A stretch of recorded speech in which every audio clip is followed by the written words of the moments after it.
Welcome to the Fantasy Throwdown Podcast, bringing you the latest from the world of sports, DFS, and gambling.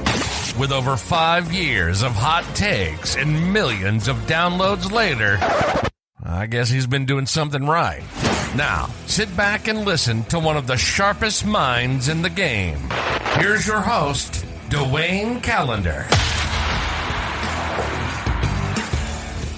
To the show, folks. It is early Monday morning, and it's a little bit of Monday morning quarterbacking, but I mean, after a Super Bowl that we just went through, I swear, did I not call this? The 49ers were the better team. Let's just be perfectly honest. The 49ers were far and away the better team, and they just continually found ways of shooting themselves in the foot, and Kyle Shanahan, not for nothing, this is not a new story. Kyle Shanahan choking in the biggest moments and falling to pieces with questionable at best decision making is nothing new. I literally told you guys the reason why I have so much nerves picking the 49ers is because I can't trust Kyle Shanahan in a high pressure situation. And what do we have? The 49ers, who should have been well up on the Chiefs, could not get out of their own way. And slowly but surely, in the second half, you start seeing the question marks come up with Kyle Shanahan with the decisions that he goes for. And we will get into overtime. The overtime debacle has to be talked about. Because, to be perfectly blunt, Kyle Shanahan did not know the rules of overtime. We'll play the clip of what Kyle Shanahan said, and then we will go through why it's a little crap of what he actually said. It doesn't make any lick of sense. Realistically, if you break that down holistically, what he actually said was a bunch of nonsense. But, be that as it may, let's congratulate the Kansas City Chiefs on being back-to-back Super Bowl champions. Let's just be honest. This was not a good team. They are the champions, but this was not a good team. Oftentimes in sports, we talk about the whole being big, greater than the sum of its parts. This was not one of those situations. This was literally Patrick Mahomes dragging these scrubs to the finish line. I mean, Mahomes couldn't even get a decent snap half the game. If you were watching this game closely, and I know some folks were paying attention to, but for the more astute football fans, you would realize that over 50% of Mahomes' snaps were way too low from where they should have been. He was having to make shoestring catches the entire night and not turn the ball over. Like, it was a terrible performance by his own center. Could not snap the ball. Got the yips. It got progressively worse as the game went along. I kept waiting for the moment where San Fran was going to be able to make a play because he just short puts the ball and puts it on the ground, which actually happened during the Chiefs this season. It actually did happen. I forgot which game it was, but part of the reason why I did not like this Chiefs team was how careless with the ball they were this entire year. I mean, Pacheco had a terrible night. Multiple fumbles. Should have lost even more fumbles than he actually did. He was rough, to say the least. It wasn't even running. He had literally, the highlight of his night was he ran well on the first run of the game, and it went all downhill from there, and he was getting increasingly more agitated as the game went along because of all the mistakes he was making. It was not a good night for Pacheco. Kelsey, I mean, the memes are going all over the place in terms of Kelsey's behavior last night with Andy Reid. I mean, folks are saying if it was a black man doing that, he would have been banned from the league. I don't care about that nonsense. What was absolutely clear is that Travis Kelsey was out of his freaking mind during that game, and the bump on Andy Reid was just like, bro, 2 notches back on the on the dial there. It was like literally we're in the first half here, and you're going in absolutely insane on the sideline with Andy Reid. It's like Andy Reid's so chill though that it's like he's like a walrus. It's just like it just rolls off his freaking back because another head coach would have blown right back up at Kelsey and benched his ass straight up. They're like, there's not really no ifs, ands, or buts about it. It's like I can't think of maybe outside of Pete Carroll how many coaches would have given Travis Kelce that amount of leeway just to air out his frustration, not react to what Kelsey was doing. Because realistically, there's a high percentage of coaches that would have benched Kelsey for at least a couple of series because of that one interaction. Like, Kelsey was out of his mind. He got it going later on in the second half when the Chiefs had to have it and started spamming him like I thought they needed to do throughout the game. But this was literally Mahomes, Kelsey, and then you did have Rice making some plays as well. And obviously, we'll talk about McCole Hardman. McCole Hardman, who hadn't worked basically for the 2 months he's been on the Chiefs roster since he got traded from the Jets, because the Jets certainly were using him with Aaron Rodgers injured.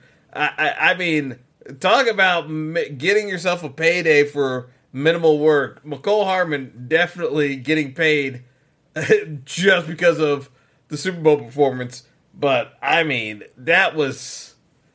I mean, what can you say about that game? The 49ers had a 10-3 lead that felt like a 20-point lead based off of how that game flow was going.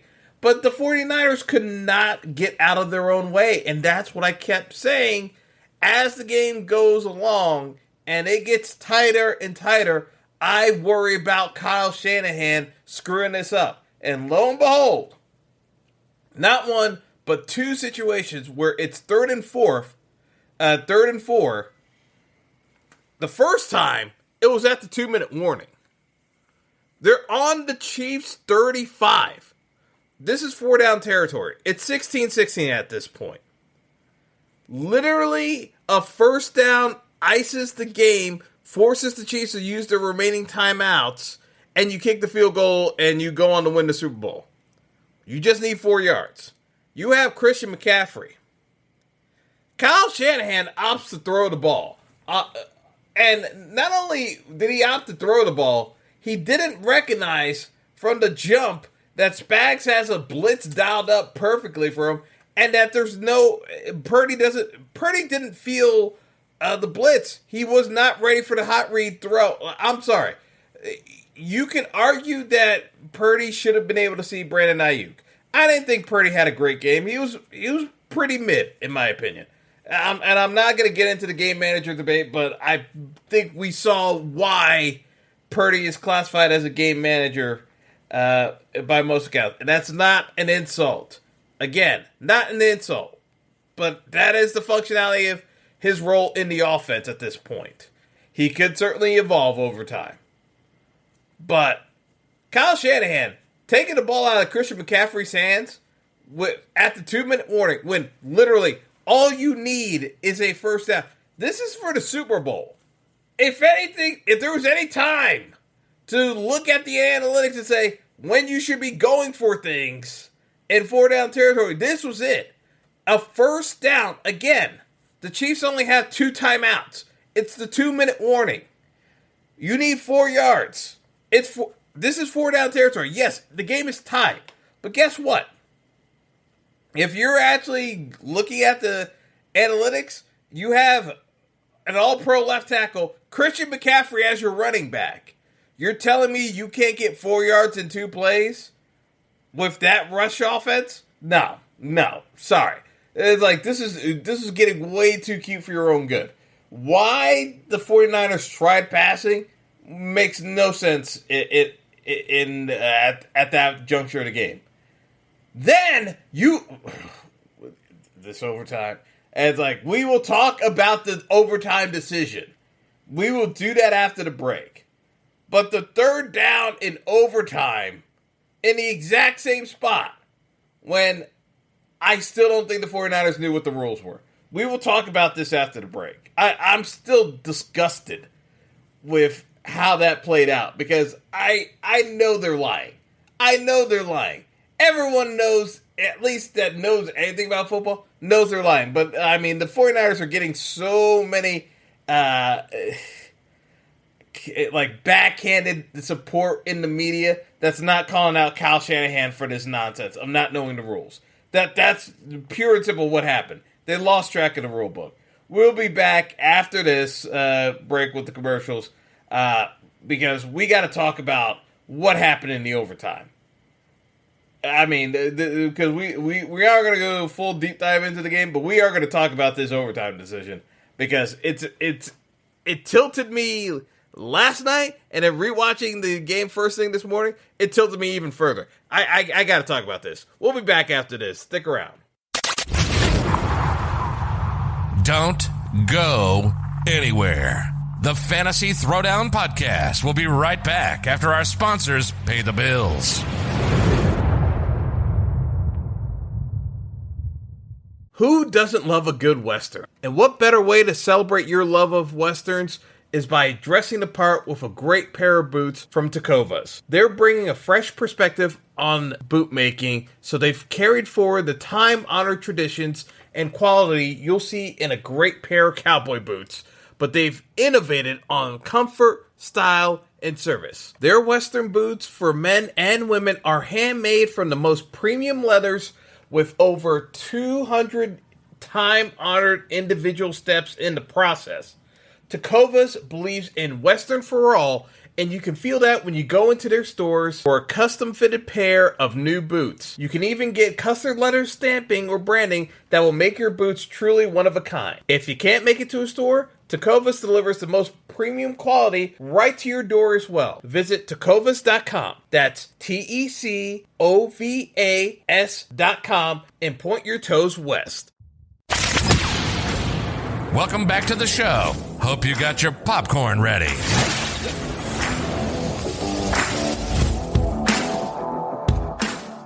All right, let's get back to it. I honestly cannot get over how ridiculous this overtime sequence went. Because of the fact that we had one team that did not know the rules. And it's obvious they did not know the rules. So for those of you who did not know going into last night, the overtime rules in the NFL had changed because of lots of complaining by the Buffalo Bills and the media because they wanted Josh Allen to win MVP and the Super Bowl that year. We'll leave it at as it is. That's exactly what happened in terms of how that whole scenario played out. But be that as it may, the Chiefs beat the Bills in an overtime scenario 4 years ago where the Bills never received the ball.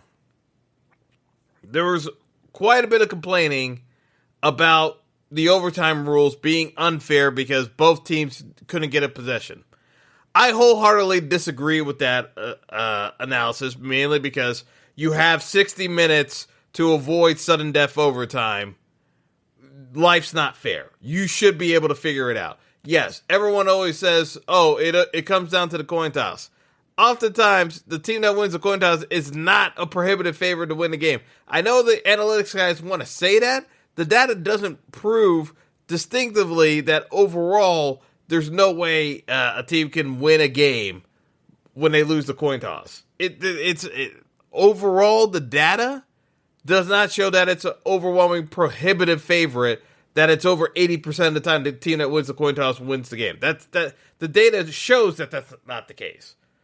But everyone complained, so we have these rules now, which apparently no one bothered to read, which makes this even more comical about how stupid this all truly is. So under the new overtime rules, both teams must have a possession.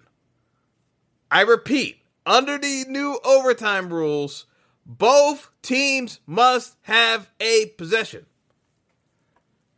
San Francisco wins the coin toss.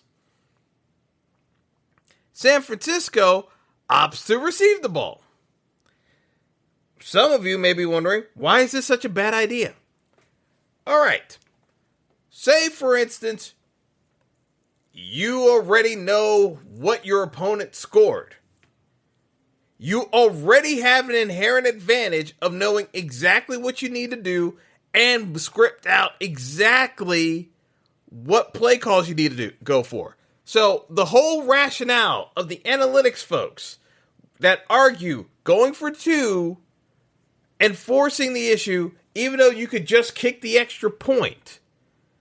And so this is when it's an 8-point game, and you can cut it to 7, or you just go for 2 to make it a 6-point game and just try to win it with another touchdown. This is the whole rationale.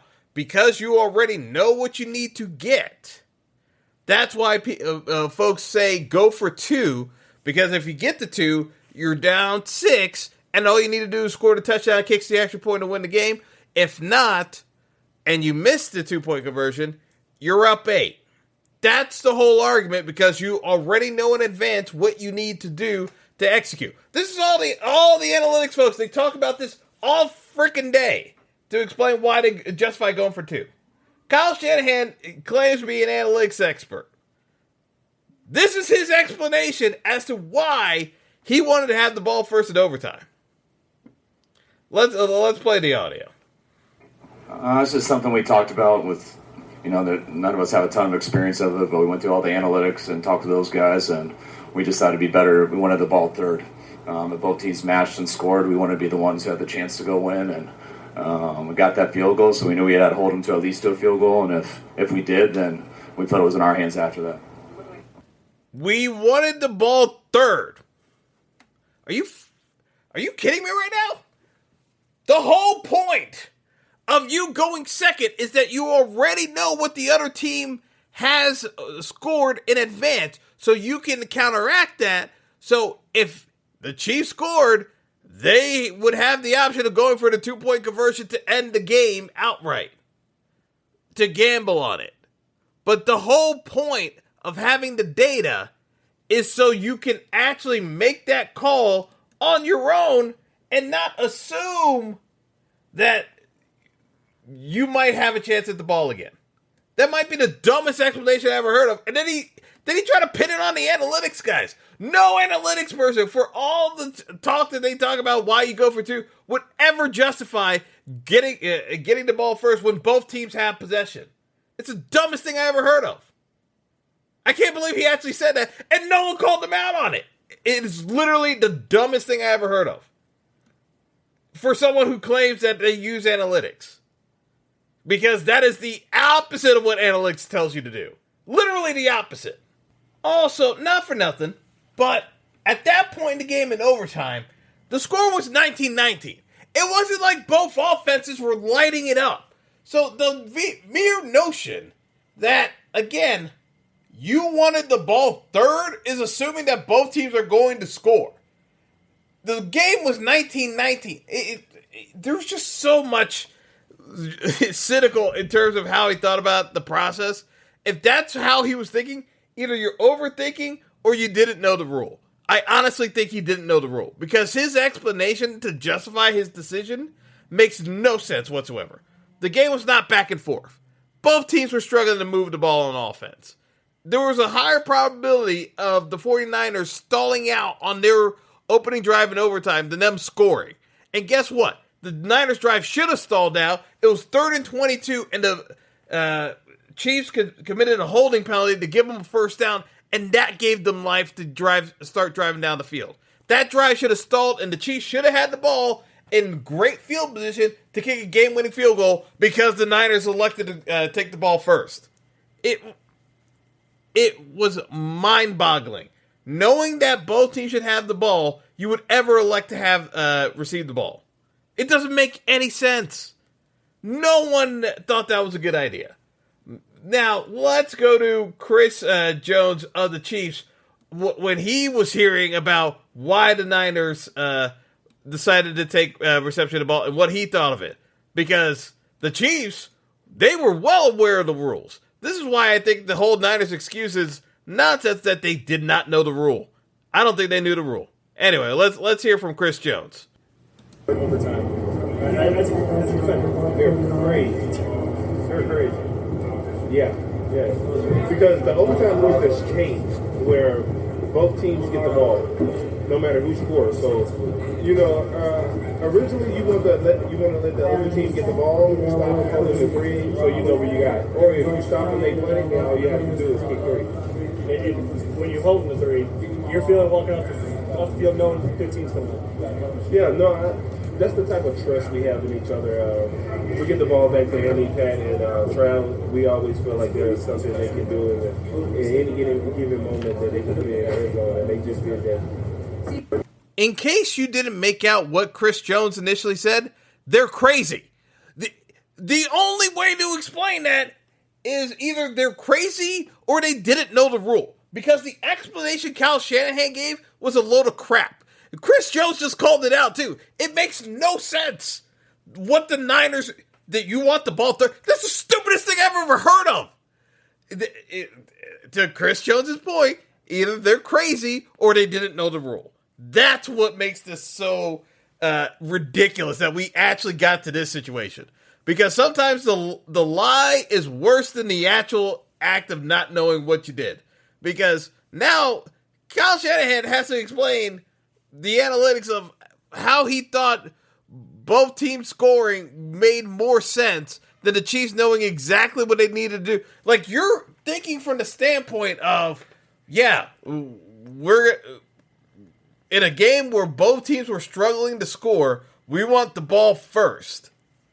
What happens if you don't score, Kyle? You struggled all night moving the ball in parts of the game. I don't even understand how he thought that was a logical response, and how no one in the media called him out on it is beyond ridiculous. This is beyond ridiculous. None of the analytics actually supports what he just argued.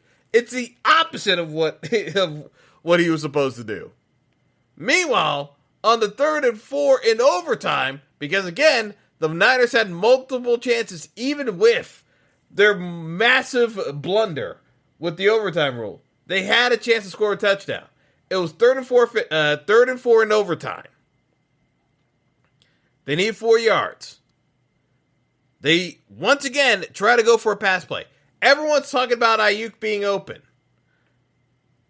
The reason why the play got disrupted is all night long, Spags have been dialing up blitzes that Kyle Shanahan could not account for, and Brock Purdy was not reading at the line of scrimmage. All night long. Brock Purdy did not have a great night.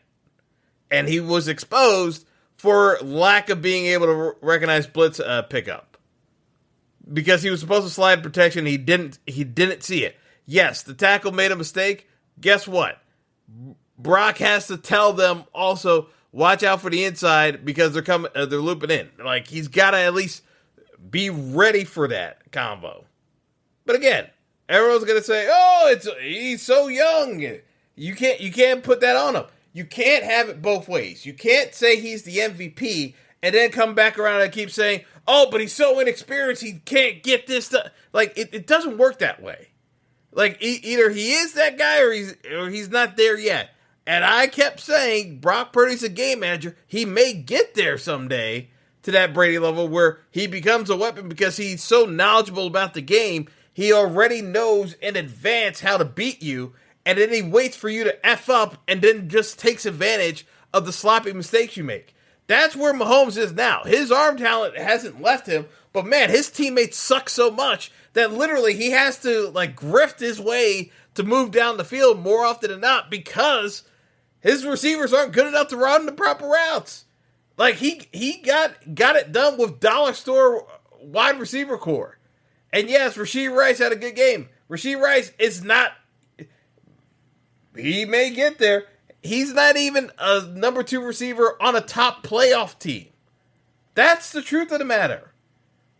Mahomes did this with a bottom tier wide receiving core all time to win a Super Bowl. And the Niners have only themselves to blame. Notably, their coach who did not know the overtime rule. They could say what they want. That was their cover story to try to justify such a massive blunder. I don't think they knew the overtime rule. I think they thought if they scored a touchdown, the game was over.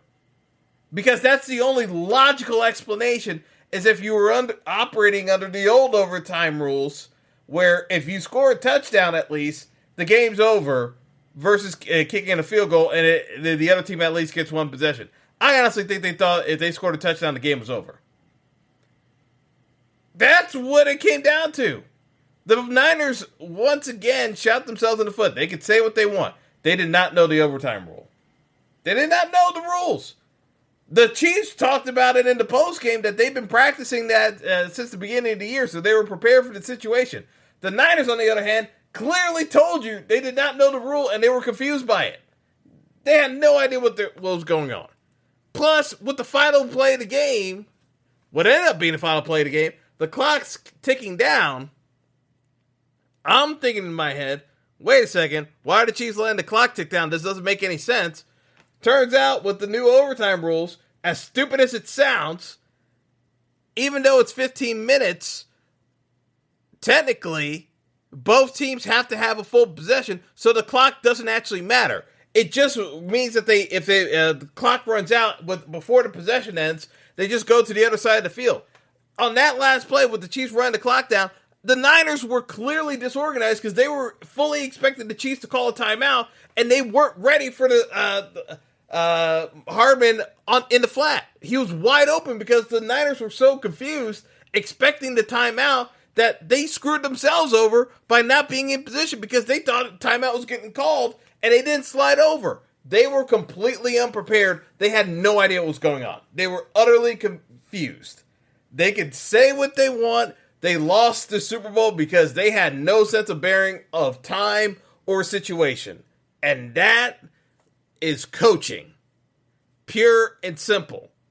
Kyle Shanahan dropped the bag once again at the goal line. Multiple times. They could say whatever they want. This was a Kendall Roy level implosion of epic proportion. We talk about his play calling with the Falcons, 28-3 against the Pats, and the collapse. This might actually have been worse, because Kyle Shanahan will never get a greater talent disparity on both sides of the ball ever in probably his coaching career to win a Super Bowl. Not to knock the Chiefs, but the Niners were so much more talented than the Chiefs. Even with the issues, because yes, Dre Greenlaw got hurt. The Niners defense was just fine. The Chiefs were struggling so bad. That, again, did I not mention that Mahomes center could not snap the ball correctly for half the snaps of this game? He was getting gutter balls almost the entire second half. It was getting so pitiful. I mean, it is what it is. The Niners only have themselves to blame. They are never going to get that favorable of a matchup unless someone blows out a cartilage in the middle of a game. That disproportionate of a matchup if they ever get back to a Super Bowl.